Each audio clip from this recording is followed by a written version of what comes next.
आज आहे ना आमच्या स्वराज राजांची मज्जाच मज्जा आहे, कारण त्याच्या आवडतीचे हे फिश त्याला फ्राय करून मिळाले. तर कसे करायचे चला सांगते. तर हे 1 किलो आंबळ्या मी घेतले. तर या आंबळ्यांना कोणी कोणी चिंगळ्या सुद्धा म्हणतात. तुमच्याकडे काय म्हणतात कमेंट करून नक्की सांगा, आणि तुम्ही करता कसे हे सुद्धा कमेंट करून सांगा. तर या 1 किलो आंबळ्या घेतल्या, साफ केल्यात, आणि साफ करायला थोडासा वेळ लागतो, पण चवीला एकदम भारी लागतात.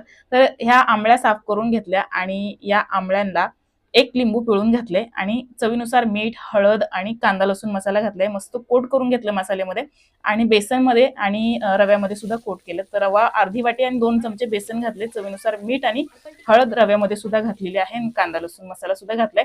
आणि यामध्ये रव्यामध्ये सुद्धा कोट करून छान या तव्यावरती शालो फ्राय करून घ्यायच्यात. कुरकुरीत होईपर्यंत लो फ्लेमवरती मस्त फ्राय करून घ्यायच्यात.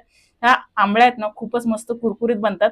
काटे काढण्याची सुद्धा गरज लागत नाही. खूप भारी ह्या आंबळ्या बनतात. तर नक्की ट्राय करा आणि चॅनलला सबस्क्राईब करा.